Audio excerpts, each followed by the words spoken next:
What's going on? This is API Phone Help, and today I want to show you guys how to balance a steadicam.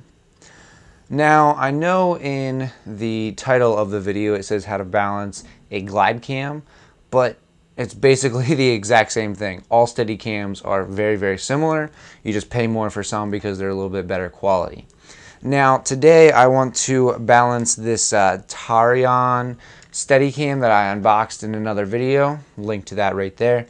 And the reason that I want to show you how to balance this is I had somebody request it, but mainly because I want to show you that you can get amazing quality steady footage from something that is around $115 steadicam, and you don't have to go out and buy, the $400, $500, $600, $700 GlideCam right away. You can use this and then upgrade later, which is actually what I have done. So I have used, this here for the past 2 years. I still use it sometimes, and I absolutely loved this. It was a great Steadicam to start out with and learn on, and I'm going to show you guys how to balance it.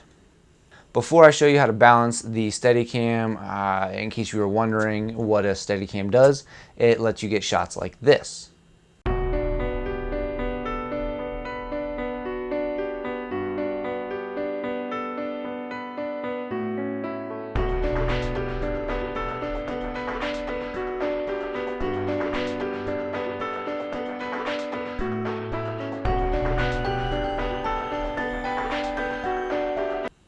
Alright, so first thing first, what we're going to do is we're going to choose our camera. Today, since I like recording with my 60D, I'm going to use the T2i. So my Steadicam is actually going to be a little bit off because typically I do use my 60D. But in order to show you how to fully balance it, starting from scratch, we're going to do the T2i. Alright, so step one is you're going to make sure that you have a memory card in. Very easy. Make sure you have a memory card in because any little bit of weight is going to throw off the balance. Step two, make sure that your batteries are in and make sure they're fully charged. It sounds a little ridiculous, but a fully charged battery sometimes will weigh more than a non-fully charged battery. So make sure you have fully charged batteries and they're in and ready to go. Alright, next step is going to be choosing your focal length on your lens. Speaking of lenses, make sure your lens cap is off, guys. So many people will balance it with the lens cap on, and when they go up, it'll start to tip back because they balanced it for that little bit of weight, but it has a lot to do when you're talking about center of balance. Alright, and lastly, what we're going to do is make sure that your focal length is set and then turn on your camera. The reason we want to turn on the camera is we want everything to be the way that it's going to be when we are using the Steadicam. Alright, so the first thing to keep in mind is to show you guys what I'm attaching. So I'm attaching a Canon T2i, battery grip, 2 batteries, and a Canon 18-55 kit lens. It's just an extra lens I had thrown, in my bag, so that's what I'm going to be attaching. Now, looking at the Steadicam, you can see it's already kind of set up. I've got 2 weights on each side, different weights, different weight, and then I have a quick release plate on top. And what that is it's just as soon as you do that, the camera comes off. Alright, so looking at the Steadicam, I kind of already have it set up a little bit. So what I'm going to do is I'm actually going to completely put it back to the way it was when I purchased it. So putting everything back. The only exception is going to be the quick release plate. I'm not going to take it off. If you don't have a quick release plate with a Steadicam, get one. This thing was like 15, 20 bucks, if that. It's a huge savior. It helps a lot, and it's honestly just amazing. So if you don't have a quick release plate, definitely get one. And that's the only thing that I'm not going to be taking off and putting back to factory settings. Now, the quick release plate, you do have to keep in mind that has to add into your calculation of getting that center balance. Alright, so the first thing you're going to want to do is kind of find the center of balance on your camera. Now, with my small lens here and bigger body, it's going to be a little bit more difficult, but it's going to be somewhere, I would say, about here on this camera. Yours is going to be a little bit different, but it's just going to be where it doesn't really pull in any certain direction. So you can see there I'm kind of balancing it. I don't recommend this, but kind of balancing it there. So it's actually going to be somewhere about here for me. For your camera, it definitely could be different places. Alright, so after attaching the quick release plate onto the bottom of your camera, I'm just going to snap it into the rig, and there we go. Now, all you're going to do is you're going to let go of your camera and just immediately see that it's just going to fall upside down. And all that's saying is that the top, which is your camera, is heavier than the bottom, so gravity will pull it down.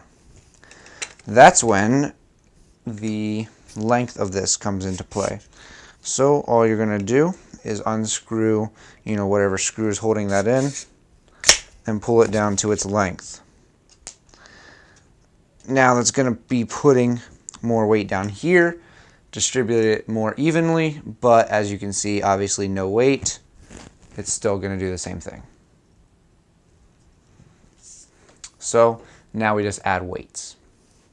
Alright, so whenever you add weights, you always have to remember to take this extended arm and push it all the way back to its shortest length. That way you're going to know what effect the extension does and what weights you want to put on it. Because you don't want to carry something, that's going to be heavier if you don't have to, in my opinion. So put it all the way down, make it the shortest as it could possibly go, add the weights. I added, 2 different weights here. These are the 2 weights that I use for my 60D. I usually use the 60D without a battery grip, so this with a battery grip, I kind of figure it might weigh the same. So what you do is you hold it up and see what happens. So it's a little bit balanced, but as you can see, it's not going all the way down, but at the same time, it's not, staying straight up and down. So what we want to do is we're going to want to extend the arm. And you just extend it little by little. And now it's a little bit less, so we're going to extend it a little bit more. Alright, so after you figure out the extension, what we're going to do is called the drop test. And what that does is, all you're going to do is you hold your camera sideways with your steadicam and drop it. Now right away I can tell that that's way too fast, but what you want to do is from the time it comes from here to about here, you want to be able to count to about 2.5, 3 seconds. So if I were to count 1, that was not, that was not nearly slow enough. So if it's way too fast, like it is, what we're going to do is we're going to shorten the distance just a little bit until you can figure out what you want it to be. So keep on doing it until you have a solid 2 to 3 seconds. I like 2.5 to 3 rather than 2 to 3, but it's up to you. So 1, almost 2. So we're going to drop it a little bit more.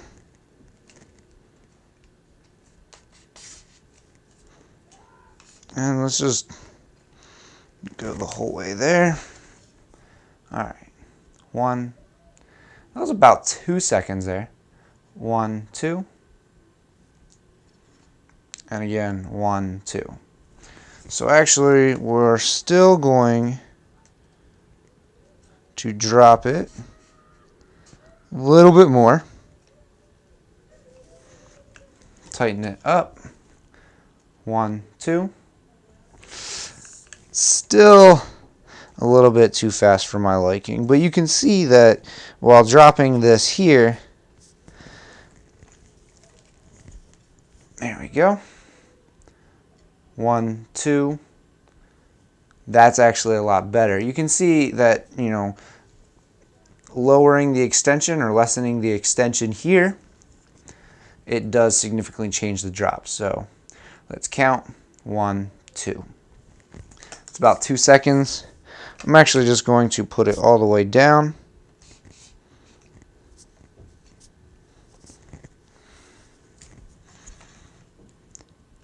One, two. And right about there is what you want to have it. You want to have it so it's balanced, but you know, it's not too fast, and it's not just sitting here like this. That would be terrible. So 1, 2.5 maybe. 1, 2.5. That's about right where you want it to be. Alright, so for our final adjustments, what we want to do is we want this to be about flat and just let it go and see where it goes. That's going way far back. For this, what we're going to do is adjust it front to back. Typically, I do the front to back first. It's just the way I do it, but stick to doing one first and then the other. So front to back, side to side, or side to side, front to back. Balance it one way first and then go on to the other way. So I'm going to move this up a little bit. It's still going back just a hair. And on this Terion stabilizer, all you do is you use this little knob here and adjust it accordingly. And that looks about even to me. That going on a front to back scale looks about even. Now it is going a little sideways, but like I said, you have to do front to back then sideways. Maybe just a little bit more on that. Alright.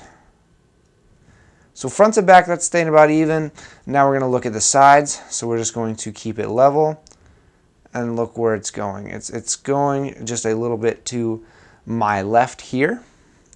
You can notice it a little bit. So what we're going to do for the adjustments on the back is you're just going to adjust this here. And all this little knob does is it allows you to move it side to side. So if it's on the left, it's leaning left, you're going to want to move it right to counterbalance. If it's leaning right, obviously you're going to want to move it left. Now the side to side counterbalancing is probably about the most difficult thing, especially with this steadicam. But every little bit that you move it matters a lot. Just think about that. So moving it side to side, it's going to the right a little bit now. So I'm going to move it back to the left.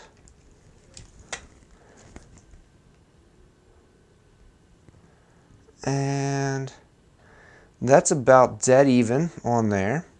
And you just want to kind of eye it up. So if it's even there, you want to see the front, and like I said, it might switch.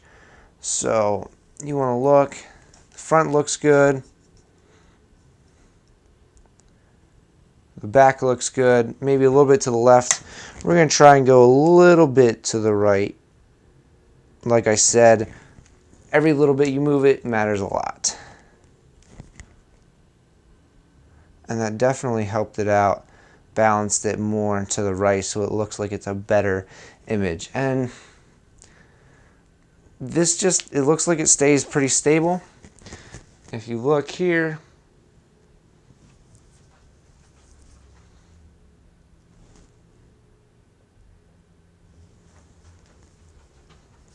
it looks like it is staying a little bit stable. The only thing that I could say is I'm probably going to move it a little bit front as a final adjustment.